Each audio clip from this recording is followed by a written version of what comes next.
Hello everyone. आज के इस वीडियो में हम लोग क्लास 12th का बिजनेस स्टडीज़ का लेसन 7 डायरेक्टिंग जिसका हिंदी होता है निर्देशन का पार्ट 14 कवर करेंगे। और पार्ट 14 में हम लोग वित्तीय अभिप्रेरणाएं फाइनेंशियल मोटिवेशन के बारे में डिस्कस करेंगे कि किसी बिजनेस ऑर्गेनाइजेशन के अंतर्गत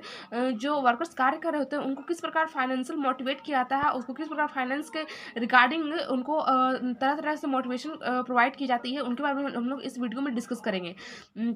तो जो अभिप्रेरणाएँ होती है वो बहुत सी प्रकार की होती है। आंतरिक अभिप्रेरणा, बाह्य अभिप्रेरणा, फिर से वित्तीय अभिप्रेरणा, अवित्तीय प्रेरणा। तो हम लोग इस वीडियो में हम लोग वित्तीय अभिप्रेरणा के बारे में डिस्कस करेंगे और नेक्स्ट वीडियो में पार्ट 15 वीडियो में हम लोग अवित्तीय अभिप्रेरणा के बारे में डिस्कस करेंगे। तो पहले हम लोग इस वीडियो को स्टार्ट करते हैं कि वित्तीय अभिप्रेरणाएँ क्या होती है, किसी बिजनेस ऑर्गेनाइजेशन के अंतर्गत इसका क्या इंपॉर्टेंस है, क्या रोल है और इसका मीनिंग क्या है, इसके बारे में डिस्कस करेंगे आज के इस वीडियो में। चलिए स्टार्ट करते हैं आज के इस वीडियो को। तो वित्तीय अभिप्रेरणा, फाइनेंशियल मोटिवेशन। वित्तीय और अवित्तीय प्रेरणा श्रम उत्पादकता में वृद्धि करने के लिए उसी प्रकार आवश्यक है जिस प्रकार एक व्यक्ति के चलने फिरने के लिए दाएं और बाएं पैर की आवश्यकता होती है। कहने का मतलब है किसी बिजनेस ऑर्गेनाइजेशन के अंतर्गत वित्तीय और अवित्तीय यानी फाइनेंशियल और नॉन फाइनेंशियल मोटिवेशन उतनी ही इंपॉर्टेंट रोल प्ले करती है जितना कि उनकी जो प्रोडक्टिविटी है, जो उनको प्रोडक्शन में इंक्रीज कराने की क्षमता है, वह वित्तीय और अवित्तीय प्रेरणा के द्वारा वृद्धि की जाती है। इसकी तुलना उसी प्रकार की गई है जिस प्रकार एक व्यक्ति का चलने फिरने में दाएं और बाएं पैर की आवश्यकता होती है। तो जो वित्तीय और अवित्तीय अभिप्रेरणाएँ हैं वह कर्मचारियों को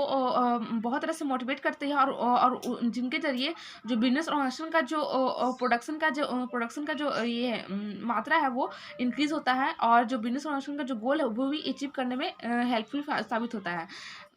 तो फिर कह रहा है कि वित्तीय प्रेरणाओं की मूल मान्यता यह है कि अधिक उत्पादन की प्राप्ति के लिए श्रमिक को अधिक मजदूरी और लाभांश दिया जाना चाहिए। कहने का मतलब है वित्तीय प्रेरणाओं का जो मेन बेसिक मीनिंग है वह यह है कि अधिक उत्पादन की प्राप्ति के लिए अगर किसी बिजनेस ऑर्गेनाइजेशन में अधिक उत्पादन के लिए प्राप्ति चाहिए और उसको जो बिजनेस ऑर्गेनाइजेशन को एक सक्सेसफुली वे में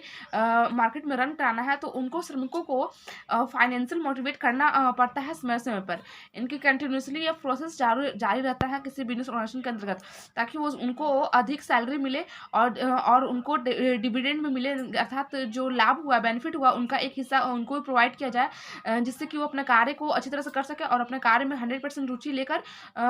जो कार्य को सक्सेसफुली रन कर सके, जिससे जो वहाँ का जो प्रोडक्टिविटी वो इंक्रीज़ होगी और जो बिजनेस ऑर्गेनाइजेशन है वो मार्केट में सक्सेसफुली रन कर पाएगा। और इस प्रकार की प्रेरणा व्यवस्था में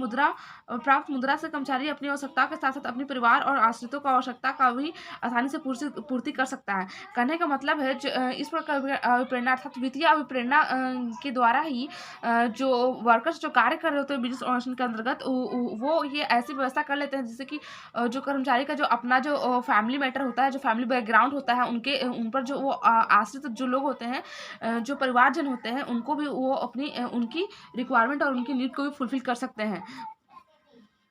मजदूरी में वृद्धि अधिलाभांश और अन्य वित्तीय कर्मचारियों की मूलभूत आर्थिक आवश्यकताओं को संतुष्टि करती है। यानी कि जब मजदूरी यानी कि जब सैलरी इंक्रीज होती है और उनको जो बेनिफिट का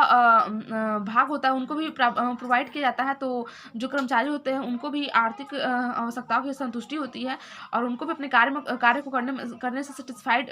प्राप्त होती है। यह कर्मचारियों के लिए कार्य के प्रति धनात्मक दृष्टिकोण को बढ़ावा देती है। इस प्रकार ये जो कर्मचारी जो वर्कर्स होते हैं उनको कार्य के प्रति उनको एक पॉजिटिव पॉइंट ऑफ व्यू को इंक्रीज करती है। यद्यपि अर्थात इसलिए वित्तीय अभिप्रेरणाएं कर्मचारियों को संपूर्ण रूप से प्रेरित करने का असमर्थ रहती है, क्योंकि कर्मचारी केवल मुद्रा के लिए कार्य नहीं करते। फिर भी यदि कर्मचारियों को दी जाने वाली तनख्वाह अपर्याप्त है तो वह अनेक समस्याओं को जन्म देती है। अतः वित्तीय अभिप्रेरणाएं कर्मचारियों को भौतिक आवश्यकताओं की पूर्ति के लिए आवश्यक समझी जाती है।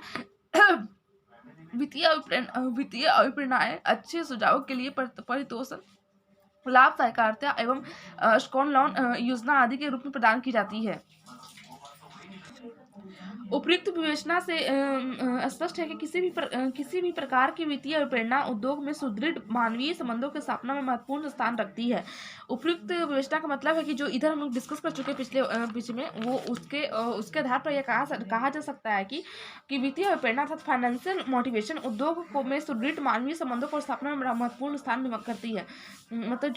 जो आपस में जो ह्यूमन रिलेशन है वो उनको मजबूत करती है वित्तीय अभिप्रेरणा। अतः वित्तीय अभिप्रेरणाओं का प्रशासन स्पष्ट प्रभाव पर आधारित होना चाहिए और यह कर्मचारियों के लिए सभी दृष्टिकोणों से लाभ प्रदान होना चाहिए और कर्मचारियों को यह स्पष्ट एवं पर्याप्त जानकारी होनी चाहिए कि उन्हें क्यों पारितोषिक दिया जाता है। कहने का मतलब उनको क्यों उनको जो दिया था सैलरी उनको क्यों दिया था और क्यों नहीं दिया गया है, यानी कि जो जिनको प्रमोशन हुआ है, जिनको प्रमोशन नहीं हुआ है, उनको क्यों नहीं दिया, उनको क्या कमी रह गई है कि वो अपना सुधार करके अपने जो प्रमोशन को इंक्रीज कर सके। इसके लिए प्रभावी संप्रेषण व्यवस्था का होना आवश्यक है जो श्रमिकों को वित्तीय प्रदर्शन को प्रभावित करने के लिए महत्वपूर्ण दशाओं की जानकारी दे सके और उनको परिवर्तनशील बना सके, यानी कि वो जितने भी वर्कर्स कार्य कर रहे होते हैं बिजनेस ऑर्गेनाइजेशन के अंतर्गत उनको एक इफेक्टिवली कम्युनिकेशन की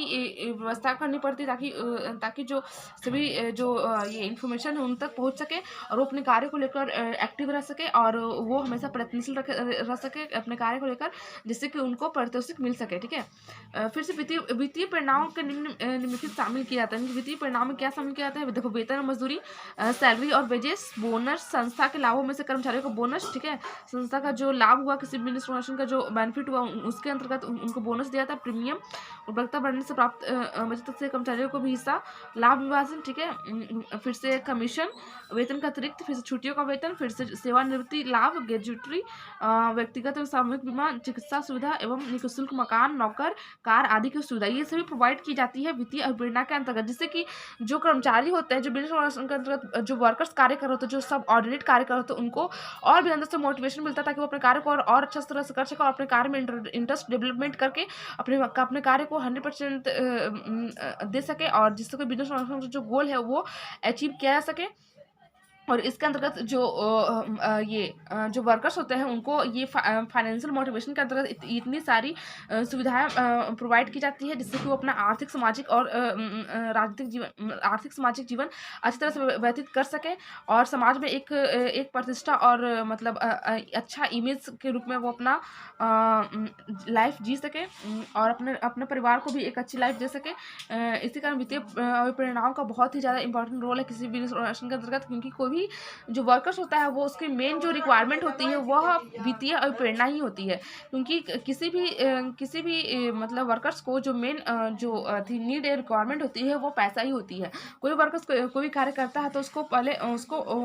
ये फाइनेंशियल मोटिवेशन किया जाता है ताकि वो अपने कार्य को अच्छे से कर सके। आई होप आप लोग को ये वीडियो अच्छी लगी होगी। Thank you so much watching this video. अगर ऐसे ही आप लोग को इंपॉर्टेंट वीडियो चाहिए तो मेरे चैनल को लाइक सब्सक्राइब जरूर कीजिएगा और अगर मैं चैनल अगर आप लोग को मेरा बताया हुआ अच्छा नहीं लगता होगा तो आप मेरे चैनल पर डिसलाइक भी मार सकते हैं। Thank you so much watching this video.